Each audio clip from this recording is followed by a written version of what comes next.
കോഴിക്കോട് പന്തീരാങ്കാവിൽ റോഡിൽ പരന്നൊഴുകിയ ടാറിൽ കുടുങ്ങി തെരുവു നായ്ക്കുട്ടിയടക്കം 9 തെരുവു നായ്ക്കളുടെ ദേഹത്താണ് ടാർ പറ്റിപ്പിടിച്ചത്. TDRF വളണ്ടിയേഴ്സ് സ്ഥലത്തെത്തി നായ്ക്കളെ രക്ഷപ്പെടുത്തി. ദിലിഷ തിലകൻ കോഴിക്കോട് നിന്ന് വിവരങ്ങളുമായി ചേരുന്നു. ദിലിഷ, എന്താണ് സംഭവിച്ചത്? ദിൽന, പന്തീരങ്കാവിന് സമീപം മണക്കടവ് കട്ടക്കമ്പനിക്ക് സമീപമാണ് ഇത്തരത്തിൽ റോഡിൽ പരന്ന ടാറിൽ ഈ തെരുവു നായ്ക്കൾ കുടുങ്ങുന്നത്.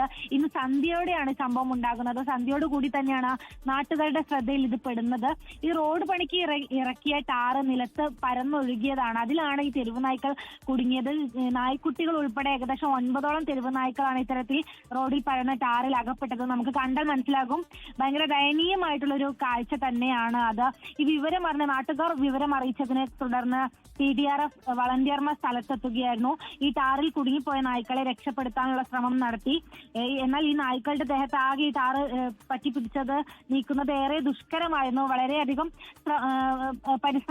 പരിശ്രമത്തിന് ശേഷമാണ് അത് നീക്കാൻ സാധിച്ചത്. എന്തായാലും നായ്ക്കുട്ടികളെ എല്ലാം ജീവനോടുകൂടി രക്ഷപ്പെടുത്താൻ സാധിച്ചു എന്നുള്ളതാണ് ആശ്വാസകരമായ ഒരു കാര്യം. ദിൽന, ലോകത്തെവിടെയായാലും ഏത് സമയത്തും 24 വാർത്തകളും ഓഗ്മെന്റഡ് റിയാലിറ്റി പാക്കേജുകളും എക്സ്പ്ലെയിനറുകളും വിശദമായി കാണാൻ ഞങ്ങളുടെ യൂട്യൂബ് ചാനൽ നിങ്ങൾക്ക് സബ്സ്ക്രൈബ് ചെയ്യാം.